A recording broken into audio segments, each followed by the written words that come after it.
பள்ளத்தின் நடுவில் நான் நடந்தேன். அச்சத்தின் உச்சத்தை பார்த்தேன்.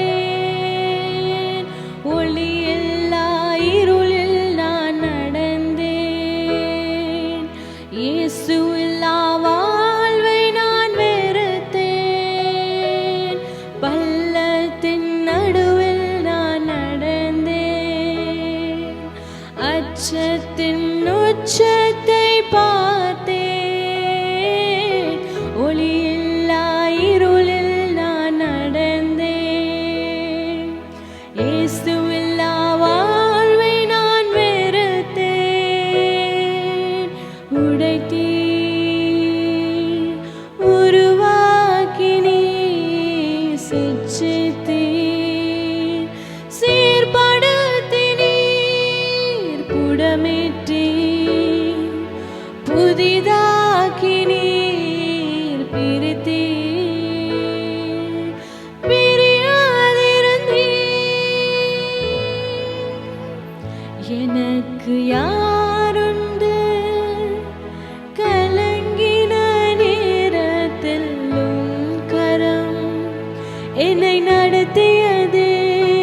எனக்கு நீருண்டு.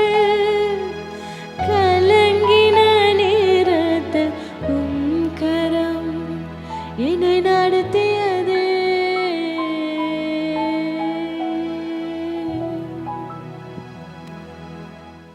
Hello, praise the lord. మిమ్మల్ని మళ్ళీ ఇలా యూట్యూబ్లో ఈ వారం కూడా ఇలా కలుసుకోవడంలో నేను ఎంతగానో సంతోషిస్తున్నాను. ఇలా దేవుడు మనకి కృప చూపిస్తున్నందుకు నేను దేవునికి వందనాలు చెల్లిస్తున్నాను. చాలామంది పోయిన వారంలో నాకు చాలామంది మెసేజ్ చేశారు, కాల్స్ చేశారు. దేవుని వాక్యం దీనివల్ల మీరు బ్లెస్ అవుతున్నారని, దేవుడు ఇంకా కూడా మీ జీవితాల్లో ఇంకా మంచి కార్యాలు, ఇంకా మేలులు చేయాలని నేను కోరుకుంటున్నాను. వాక్యం మిమ్మల్ని బ్లెస్ చేయాలనుకుంటున్నాను.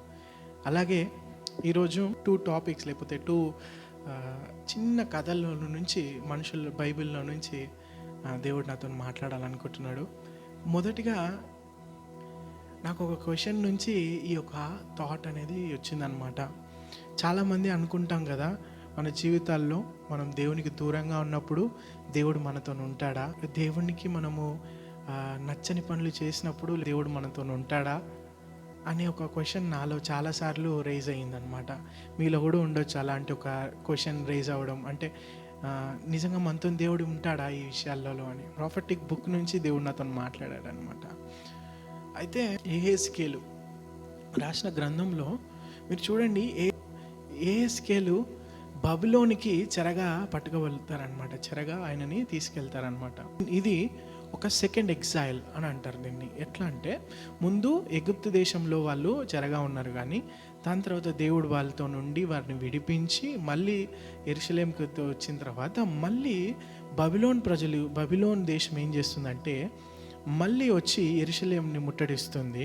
అక్కడి నుంచి చెరగా కొంతమందిని తీసుకెళ్తున్నారనమాట. ఆ చెరగా తీసుకెళ్ళడాన్ని ఎలా అంటే, అందరినీ తీసుకెళ్ళడం కాదు, కానీ ఎవరైతే మంచి తెలివైన వాళ్ళు, జ్ఞానులు, లేకపోతే ఇంజనీర్స్, లేదా డాక్టర్స్ ఎవరైతే ఉన్నారో అలాంటి ఒక మంచి వారిని చెరగా ఏం చేస్తుందంటే బబులోన్ దేశము వారిని తీసుకెళ్తుంది. ఇక్కడ మీరు చూడాల్సింది అంటే, ఎజెకియేలు కూడా అందులో ఒక మనిషి అన్నమాట. ఎజెకియేలు రివర్ పక్కన కూర్చొని దేవుని ఆలోచిస్తున్నాడు. బాధతో కూర్చొని ఉన్నాడు. 5 సంవత్సరాలు అయిపోయింది, చెరగా పట్టుకొని వచ్చేసాము, ఏ హోప్ లేదు, ఇప్పుడు దేవుడు మనతో ఉన్నాడా లేదా అని ఒక నిరుత్సాహంతో ఎజెకియేలు అక్కడ కూర్చొని ఉన్నాడు అన్నమాట. కూర్చొని ఉంటే దేవుని యొక్క ప్రసన్నత ఆయన మీదికి వచ్చినట్లు మనం వాక్యంలో చదువుతాము. యెహెజ్కేలు 1వ అధ్యాయము 1వ వచనం నుంచి 3వ వచనం వరకు మీరు చదివితే మీకు అర్థమైపోతుంది. జస్ట్ ఆ పారాలో ఏమంటారంటే, దేవుని యొక్క ప్రసన్నతను ఆయన చూశాడని. యెహెజ్కేలుకి ఒక క్వశ్చన్ రేజ్ అవుతుంది ఇక్కడ. బబిలోన్ దేశంలో దేవుని యొక్క ప్రసన్నత రావడం ఏంటి? How can God's presence come to the Babylon?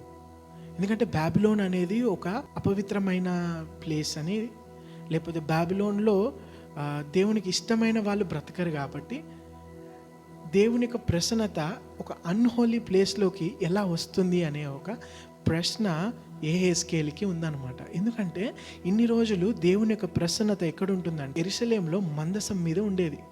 కానీ ఇప్పుడు దేవుని యొక్క ప్రసన్నత యెహెజ్కేలు దగ్గర బబిలోన్ దగ్గర ఉంది.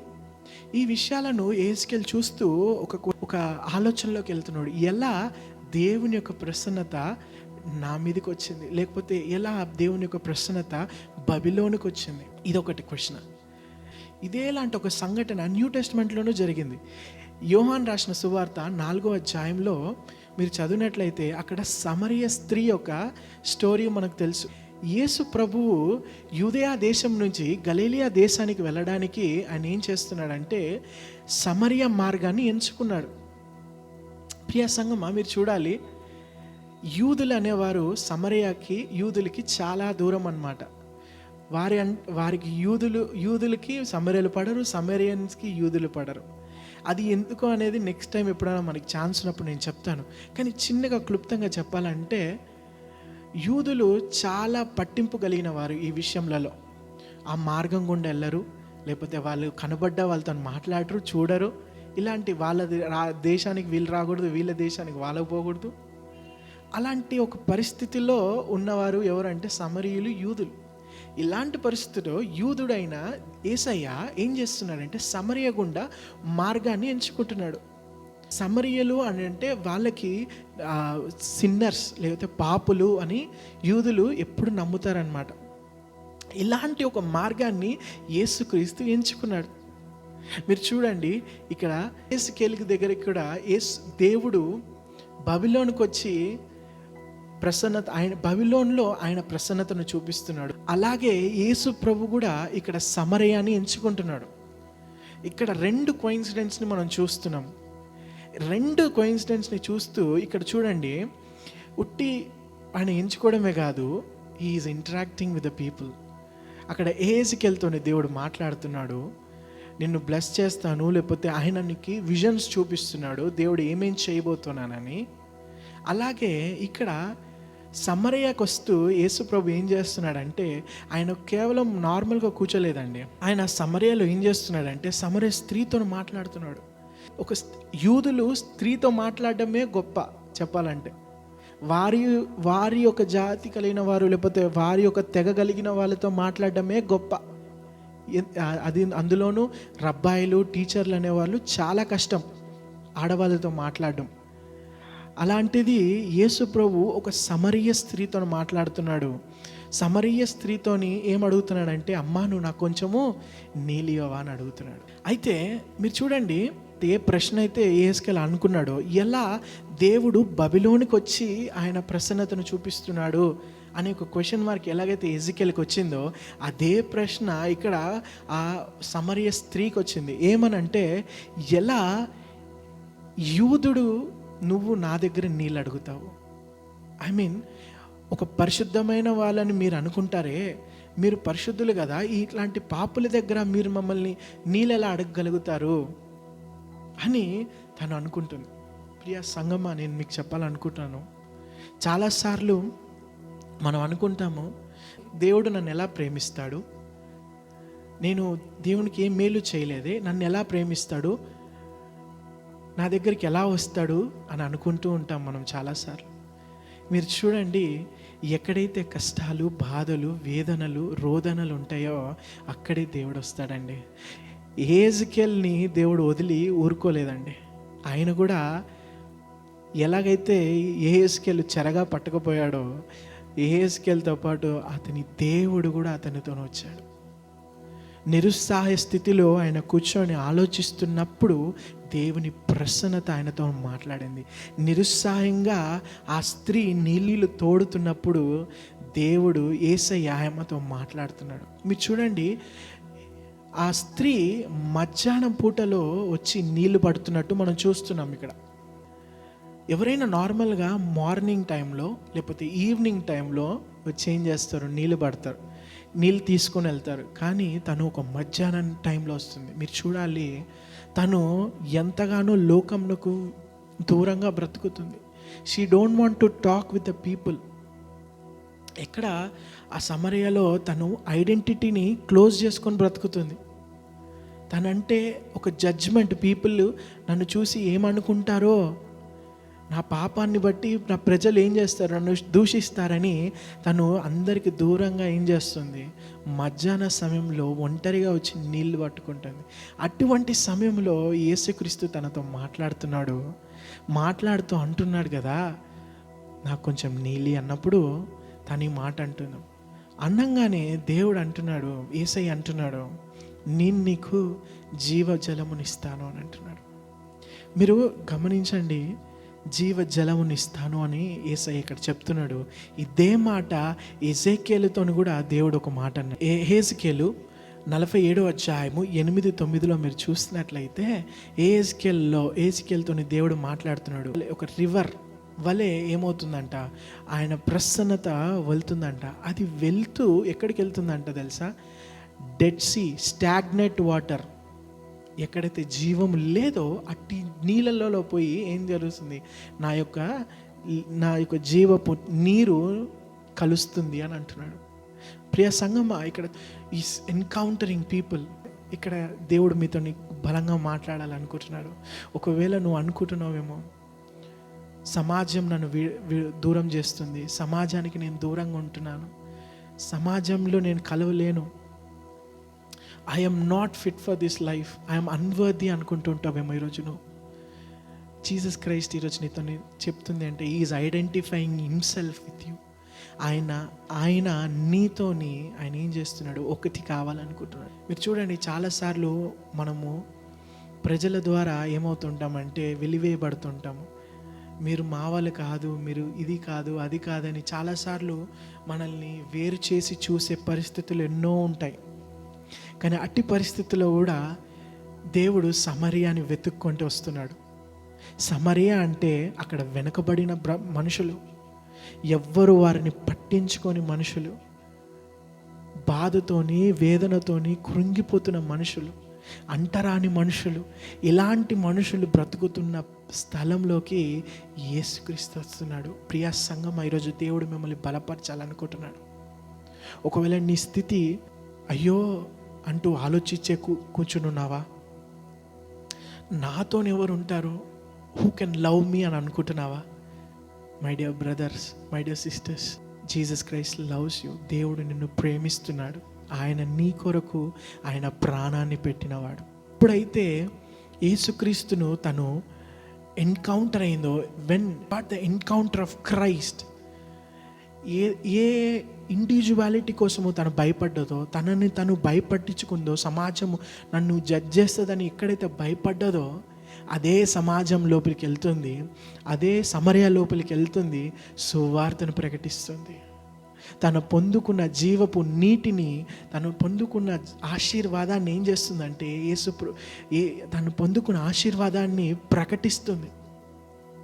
ప్రియ సంగమా, ఈరోజు నువ్వు నేను ఆ గాస్పెల్ని ఎలా మనం షేర్ చేస్తున్నాం?